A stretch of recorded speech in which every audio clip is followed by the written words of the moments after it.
Ready to move in premium triplex villas at Kollur APR projects. మీరందరూ ఒకసారి గుర్తుపెట్టుకుంటే అనేక రకాలైనటువంటి కులాలన్నీ ఉన్నాయి బీసీల్లో కూడా. ఇప్పుడే పవన్ కళ్యాణ్ గారు, అచ్చెన్నాయుడు గారు, లోకేష్ గారు చాలా విషయాలు మాట్లాడారు. 153 కులాలు. మీరు లేకపోతే నాగరికత లేదు, మీరు లేకపోతే సమాజ హితం లేదు. ఈరోజు నాగరికతకు, మన సంస్కృతి సాంప్రదాయాలకి చిహ్నం వెనుకబడిన వర్గాలు. ఒక విషయం మీరు ఆలోచిస్తే, రజకులున్నారు. రజకులు బట్టలు దొక్కపోతే మనం ఇంత బాగా కనపడే పరిస్థితి రాదు, ఈ మీటింగ్కి వచ్చే పరిస్థితి కూడా లేదు. అలాంటి రజకులకు ఇబ్బంది ఉన్నాయి. అందుకే ఎప్పటి నుంచో కోరారు ఎస్సీ జాబితాలో పెట్టమని. తప్పకుండా కేంద్రంతో ఒత్తిడి పెంచి సాధించే వరకు మీకు అండగా ఉంటామని మరొకసారి హామీ ఇస్తున్నాం. అదే మాదిరిగా చెరువులు, దోబీ ఘాట్లపై మీకు హక్కులుండేటివి, అవి కూడా తీసేశారు. ఇస్త్రీ పెట్లు ఇవ్వడం తీసేశారు. టీటీడీ దేవాలయాలు, ఆసుపత్రుల్లో మీకే కాంట్రాక్టులు ఉండేటివి. ఇలాంటి చాలా పోయే పరిస్థితి వచ్చాయి. దోబీ ఘాట్లకు 200 యూనిట్ల కరెంటు ఉచితంగా ఇస్తే దాన్ని కూడా దెబ్బతీశారు. నేను ఒకటి హామీ ఇస్తున్నా, ఈ విధంగా కోరబా,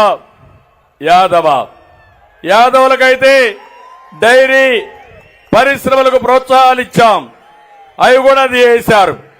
బంజర భూముల్లో పశువులు మేపుకోవడానికి 559 జీవో ఇస్తే దాన్ని అమలు చేసే పరిస్థితి లేదు. వారికి అందరికీ నేను హామీ ఇస్తున్నా, తప్పకుండా మీ జీవితాల్లో వెలుగు తీసుకురావడానికి ఏం చేయాలో చేస్తామని యాదవులకు హామీ ఇస్తున్నా. వడ్డెర చాలా ఎలాబరేట్ గా చెప్పారు పవన్ కళ్యాణ్ గారు, పూర్తిగా నేను ఏకీభవిస్తున్నా. ఏవైతే రాళ్లు కొట్టేదే వృత్తిగా పెట్టుకుని ఆ రాళ్లతోనే జీవితాలు గడిపి ప్రాణాలు పోగొట్టుకున్న సంఘటనలున్నాయి. అలాంటి వారికి ఆ రాళ్లు కొట్టుకునే హక్కు పోగొట్టారంటే ఏమనాలని అర్థం కావడం లేదు. తప్పకుండా వడ్డీలకి న్యాయం చేసే బాధ్యత ఎస్టీలుగా చేర్చాలని ఎప్పటి నుంచో అడుగుతున్నారు. ఇది సాధించి తీరాలి.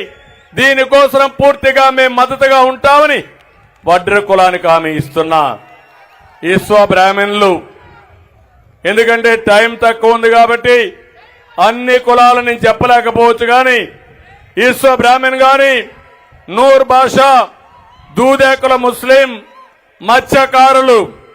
మత్స్యకారులకైతే 217 జీవో రద్దు చేశారు.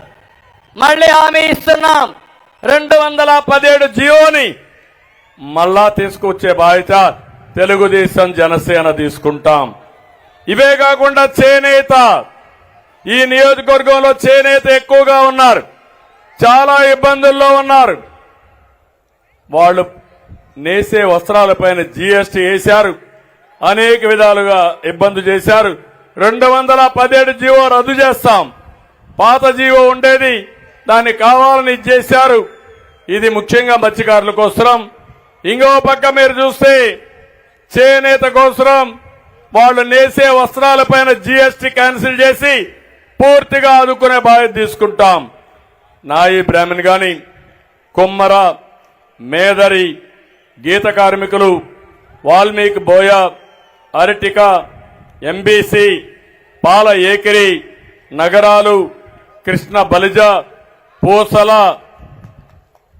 దాసరి, అదేవిధంగా బొందిలి, తూర్పు కాపు, నాగవంశం, గాండ్ల, తెలుకుల, పెరిక, ముదిరాజ్, భట్రాజు, సగర, కళింగ కోమటి, కళింగ వైశ్య, పొందర, కోరాకుల, పాల ఏకిరి, జంగం, రెడ్డిక, అయ్యారక, కొప్పుల వెలమ, గవర, కుంచటి, ఒక్కలిగా, మొదలయ్యార్, అగముడి మొదలయ్యార్, శిష్ట కరణం, చాత్తాడ శ్రీ వైష్ణవ, వీర శైవ లింగాయత్, సూర్య బలిజ, అతిరస, వన్యకుల క్షత్రియ. ఈ విధంగా మీరు చూస్తే కొన్ని కులాలు మాత్రం నేను ఇక్కడ చెప్పాను. ఇవి కాకుండా మొత్తం 157 కులాలున్నాయి. 153 కులాలకు న్యాయం చేసే బాధ్యత ప్రతి ఒక్క కులానికి కూడా నిధులు కేటాయించడమే కాకుండా మిమ్మల్ని ఆర్థికంగా పైకి తీసుకొచ్చే బాధ్యత మేము తీసుకుంటామని చెప్పి నేను మీకు హామీ ఇస్తున్నా. ఇదే కాకుండా ఈరోజు మీరు చూస్తే ఏదైనా నిధులు పెట్టినా, మీకు పనులు జరిగినా, మీకు ఏమైనా వెసులుబాటు వచ్చినా అది తెలుగుదేశం పార్టీతోనే వచ్చింది. ఈరోజు వేదిక పైన ఉన్నారు, నాయకులందరినీ చూశారు. ఇక్కడుండే వాళ్ళందరూ బాధితులే. ఇక్కడే అచ్చెన్నాయుడు 80 రోజులు జైల్లో ఉన్నాడు. ఇక్కడే ఈ యొక్క రవీంద్ర, కొల్లు రవీంద్ర ఎక్కడో హత్య జరిగితే ఆ హత్య ఆయన మీద పెట్టి 60 రోజులు 70 రోజులు జైల్లో పెట్టే పరిస్థితికి వచ్చారు. యనమల రామకృష్ణ లాంటి వ్యక్తి, కళా వెంకట్రావు లాంటి వ్యక్తి, వీళ్ళందరిపైన కేసులు పెట్టే పరిస్థితికి వచ్చారు. ఒకరిద్దరు కాదు, కేసులు లేకపోతే వాళ్ళు బీసీ నాయకులే కాదు, అందరి మీద కేసులు పెట్టే పరిస్థితికి వచ్చారు.